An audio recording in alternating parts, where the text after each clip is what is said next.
পুরাতন জাপানি মিৎসুবাসি ব্র্যান্ডের পিকআপ বিক্রি করা হবে। পুরো পিকআপটির সার্বিক অবস্থা আপনাদের দেখানোর চেষ্টা করব।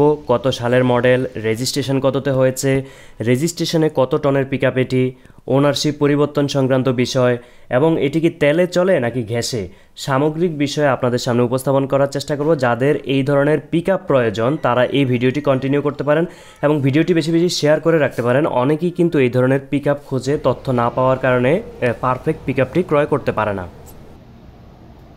পুরো ভিডিওতে আপনাদের সাথে রয়েছি আমি নাজিম পাটোয়ারি। অনেকেই নিজের প্রতিষ্ঠানের মালামাল পরিবহনের জন্য অথবা বিভিন্ন কাজে ভাড়ায় পরিচালনার জন্য একটি জাপানি পিকআপ চান। অনেকে ইন্ডিয়ান বা চায়না পিকআপ পছন্দ করেন না, সেক্ষেত্রে তাদের জন্য এই পিকআপটি হতে পারে একটি ভালো অপশন। এইটি হচ্ছে 2006-এর মডেল মিৎসুবাসি ব্র্যান্ডের একটি জাপানি পিকআপ, যেটা রেজিস্ট্রেশন হয়েছে 2010 সালে। পিকআপটির সার্বিক অবস্থা, পেছনের যে কার্গো বক্সটি, বডিটি মালামাল পরিবহনের জন্য এই অংশটি প্রায় 10 ফিট। কেবিনের অংশটি দেখাচ্ছি, এখানে ড্রাইভার ছাড়া কিন্তু আরও 2টি সিট রয়েছে, যেটা কাগজপত্রের মাধ্যমেই অ্যাপ্রুভ করা। অনেক সময় কিন্তু কেবিনে একাধিক লোক বসলে মামলা হয়, কিন্তু এখানে অনায়াসে ড্রাইভারের পরেও আরও 2 জন বসতে পারবে। পাশাপাশি এটাতে 6 চাকার একটি পিকআপ, যেটার বর্তমান যে চাকাগুলো লাগানো রয়েছে এগুলো ইন অ্যাভারেজ যথেষ্ট ভালো রয়েছে এবং স্পেয়ার চাকা থাকছে। ডিজিটাল নাম্বার প্লেট দেখতে পাচ্ছেন, স্মার্ট কার্ড আছে এবং ট্যাক্স টোকেন ফিটনেস আছে। অবশ্যই মেয়াদ নেই, মেয়াদ আপনাকে আলোচনা সাপেক্ষে করে নিতে হবে।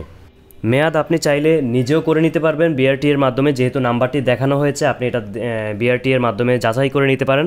পাশাপাশি আপনি চাইলে আপনাকে হেল্প করা হবে অফিসিয়ালভাবে, যাতে করে আপনার গাড়িটি টিপটপভাবে আপনি নিতে পারেন। পাশাপাশি দরজা এবং ক্যাবিনের অংশটি আপনাদেরকে দেখানোর চেষ্টা করছি। জাপানি গাড়িগুলোর একটা সুবিধা হচ্ছে, জাপানি গাড়িগুলোতে যে লোহা ব্যবহার করা হয় এগুলো খুবই ফার্স্ট ক্লাস লোহা। অন্যান্য যে ভারতীয় বা চায়না যে পিকআপগুলো হয়ে থাকে ওগুলোর তুলনায় এগুলো কিন্তু অনেক বছর বেশি ইউজ করা যায়, এমনকি সহজে জং আসে না।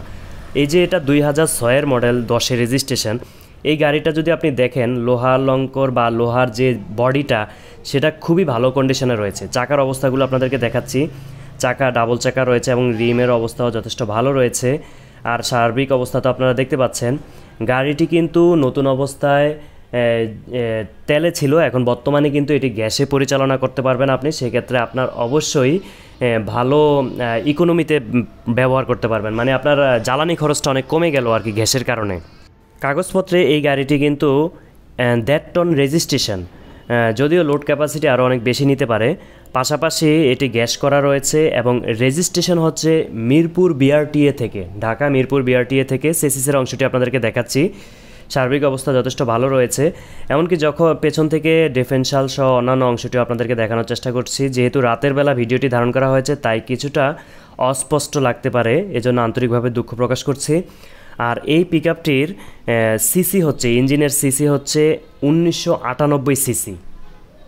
এই পিকআপগুলো সাধারণত ভালো রাস্তায় মালামাল নিয়ে পরিবহনের জন্য সবচেয়ে ভালো মানের সার্ভিস দেয় এবং লং টাইম সার্ভিস দিয়ে থাকে। তারপরেও যারাই ক্রয় করতে আগ্রহী তারা অবশ্যই এই ভিডিওর ফার্স্ট কমেন্টে থাকা ফোন নাম্বারে যোগাযোগ করে আপনার যাবতীয় সকল বিষয়ে আপডেট জেনে নিতে পারবেন। যে কোনো প্রশ্ন থাকতে পারে, চুক্তির নিয়মাবলী, যাবতীয় সকল বিষয় আপনি অবশ্যই ভিডিওর কমেন্টে থাকা ফার্স্ট কমেন্টের ফোন নাম্বারে যোগাযোগ করে ইন ডিটেলসে জেনে নিতে পারেন। সামনের ফ্রন্ট লুকিং দেখতে পাচ্ছেন, তুলনামূলকভাবে যথেষ্ট ফ্রেশ কন্ডিশনে রয়েছে সামনের ফ্রন্ট লুকিং। সবগুলো লাইট ইন্ডিকেটর জ্বালিয়ে দেখা হয়েছে, সবগুলো ভালো রয়েছে, এমনকি সেলফ দেওয়ার সাথে সাথেই গাড়িটি স্টার্ট নিয়ে নেয়।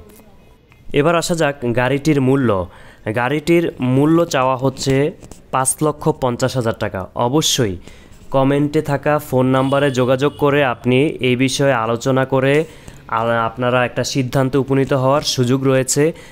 গাড়িটির ক্যাবিনের অংশের পেছনের অংশটি দেখানোর চেষ্টা করছি।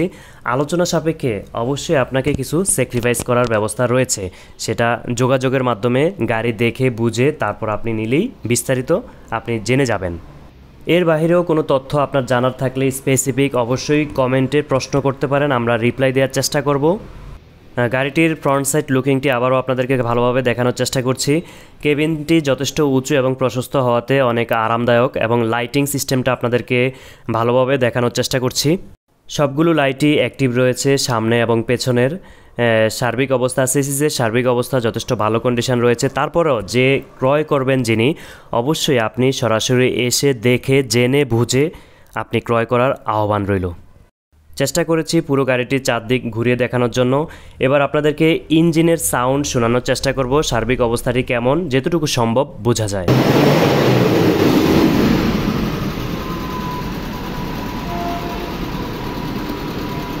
যেহেতু গাড়িটি শোরুমের ভিতরে এবং কি শাটার সহ সব কিছু আটকানো রয়েছে, মাত্র একটি শাটার খোলা, তাই আওয়াজটি অনেক বড় মনে হতে পারে বদ্ধ রুমের ভিতর হওয়ার কারণে। তবে আওয়াজটি যথেষ্ট স্মুথ রয়েছে, জাপানি গাড়ির ইঞ্জিনের যে সাউন্ড অ্যাজ ইউজুয়াল সেই রকমই। প্রিয় ভিউয়ার্স, আপনার আর কোনো তথ্য জানা থাকলে অবশ্যই কমেন্ট করে জানাতে পারেন, আমরা রিপ্লাই দেওয়ার চেষ্টা করব। এই ধরনের নিত্য নতুন তথ্যবহুল ভিডিও নিয়মিত পেতে আমাদের ইউটিউব চ্যানেলটি সাবস্ক্রাইব করুন এবং ফেসবুকে ফলো করুন। আমাদের সাথে থাকার জন্য অসংখ্য ধন্যবাদ। আল্লাহ হাফেজ।